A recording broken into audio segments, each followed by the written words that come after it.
What's going on, everybody? Welcome back to an episode of the Steelers Breakdown Podcast. Nick Fairbaugh here, as always. And today, it's a wide receiver episode.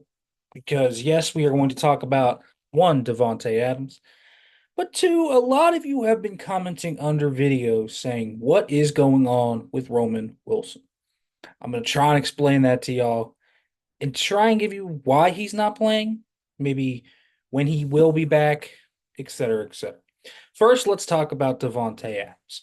So obviously, these trade rumors have really come up just super quickly, right? Um, the Davante Adams deal makes absolute complete sense for the Steelers, right? They have been searching high and low for some semblance of a wide receiver two. Now, not only would they get a wide receiver two, they get a wide receiver one. They get two wide receiver ones. And I think that is very intriguing for someone like Arthur Smith, who hasn't really had the play action passing game humming so far this year, but the drop back game has been dynamite. And so there's a lot to like with the possibility of Davante Adams. So let's talk about a few things. First of all, Davante Adams is still the player he's pretty much always been. He looks awesome. He really does. Um, he really looks great in his routes. He still has enough of that savvy. He's only 32, so he's not exactly super old yet, but this is not a guy that's washed. This is a guy that's still a top 10 wide receiver at that level.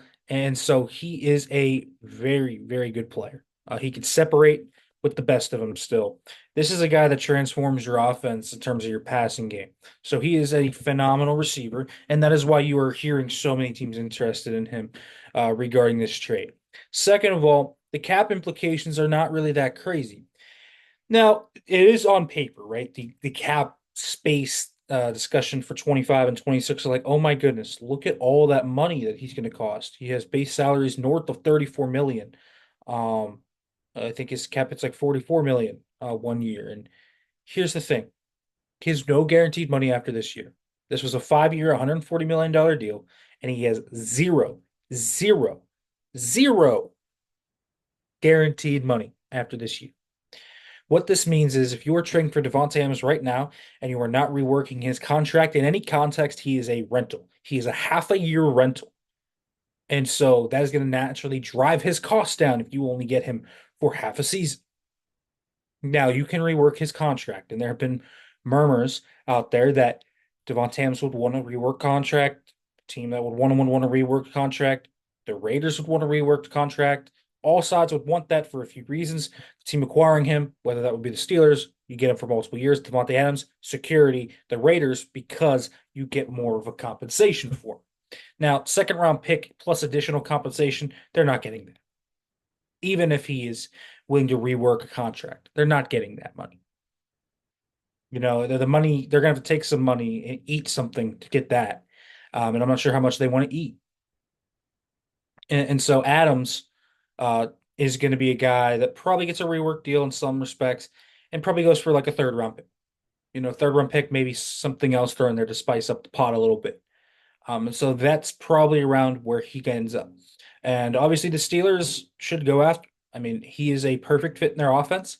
He adds a dynamic element to it with George Pickens that would fix the problem immediately. It would get Calvin Austin the third, Scotty Miller, Van Jefferson, Roman Wilson, all these guys into wide receiver three, wide receiver four roles where they are not overexposed. It would allow Pat Freiermuth to get more advantageous matchups. It would allow everything to come together at a much higher level. It doesn't fix everything, but it definitely raises the Steelers' ceiling, and it certainly makes them capable of coming back in games when they are down and giving them a real fighting chance to win a few playoff games this year if they make that move. So they absolutely need to make that move if they can. There's a reason they are interested in Davante Adams. This is an elite receiver. These guys don't grow on trees, and so you look at it and say, yes, you do trade.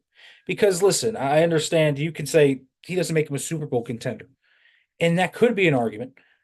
But TJ Watt's 30, Cam Hayward's 35, Minka Fitzpatrick is going to be 28. They are not getting any younger, folks.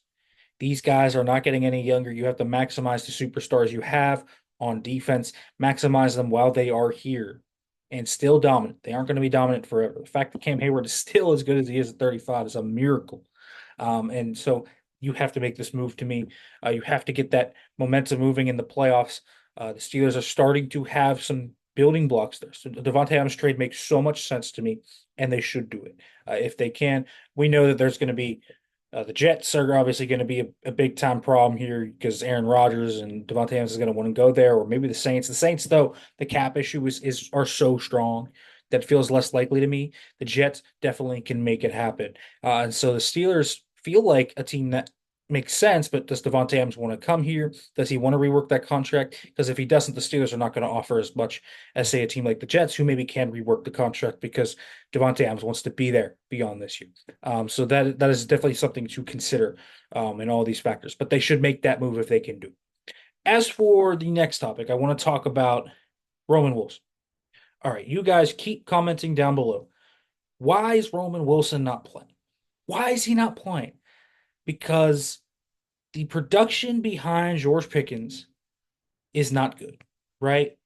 Calvin Austin has kind of proven himself to be a decent little option, right? Like you can use Calvin Austin in a decent wide receiving core, but he's not a wide receiver two. Van Jefferson has 5 catches for 36 yards and can't block. Scotty Miller should be playing more, but again, not a wide receiver two. Beyond that, they really have nobody. Brandon Johnson's on the practice squad. I think you could maybe give him a look, but Roman Wilson's the guy you drafted in the third round, hoping that he would fix this.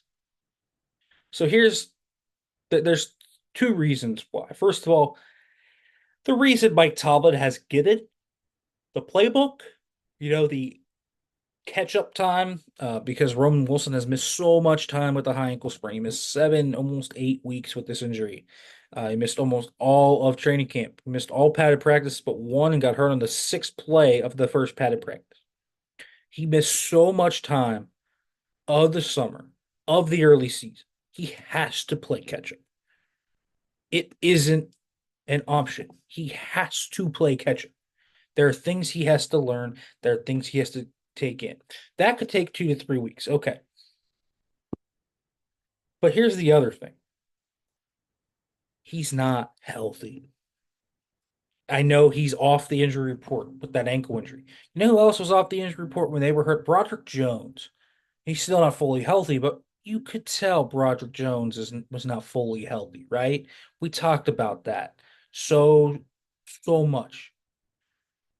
Roman Wilson is slow to get in and out of his breaks, has a tough time decelerating, does not have a top gear explosiveness when I watch him in practice. Guys, this is not a guy that is 100%. He had a high ankle sprain, one that kept him out 7 weeks. It's not a minor high ankle sprain. It is a significant high ankle sprain when you are out 7 weeks. And so when we are talking about a guy that lacks the explosiveness and lacks the oomph, the punch, the defining trait of his game, Roman Wilson's defining trait outside of his toughness and grit is his instant explosiveness and speed to get across the field and run away from man coverage. He does not have that right now. It's malpractice to play him considering it. Now, maybe you can find a small role and get him 5 or 10 snaps a game, and that's your argument. But he doesn't play special teams. And he is a guy that's still working from the mental side. It is not fully healthy. I see it. I know what he looked like in the summer before the injury. I know what he looks like now. He's not fully there yet. This feels like a guy that is going to hit his swing post-bye week. And so when you ask me why he's not playing, reason number 2 is the biggest one. Do not throw him out there. If his best trait, what he does well, is not going to be there. That's one way to hurt his confidence. That's one way to make him look like a deer in the headlights. That's one way to bring the spotlight onto him in a negative light very quickly. And it's really not his own doing. And so I understand everybody why you want Roman Wilson out there because there needs to be something that gives in this wide receiver room, whether that's Davante Adams, whether that's a trade somewhere. And I think they will trade for somebody, whether that's Davante Adams or somebody else. But you have to take an approach that understands what Roman Wilson is dealing with right now. And so I understand it. It's frustrating and it is a saga that you hope ends soon. You hope that Roman Wilson is there and ready to play and can go out there against Dallas and look great. But right now, it's not there yet. He's getting better. He's improving, but it's not fully there. So I just want to add that color, that context. Why he's not playing? This guy is not fully healthy yet. He still has things to do from the mental side, but it is that second one. His chief trait, his explosiveness that allows him to run away from man coverage, that allows him to break angles after the catch, it's not there. Let him get healthy, and then I think you'll see him really be able to contribute in a meaningful way to the Steelers offense. I just don't think he's ready quite yet. And even with the guys in that room that they have right now, just don't think he's quite there just yet. And that's not me, you know, bootlicking, for example. It is me trying to give you guys an explanation of where Mike Tomlin's head's at and why he's not getting thrust in there cold turkey all of a sudden. So I think it is a significant issue to just throw him in there. So give him a little bit of time. All right, everybody. Thanks for watching. Make sure to like, comment, subscribe, turn on the notification bell. For more, if you are listening to this on a podcasting platform, make sure to leave a review. And make sure to check out the subtext below, giving you exclusive insider notes. So make sure you check that out, folks. Thanks for watching, everybody. Be back tomorrow.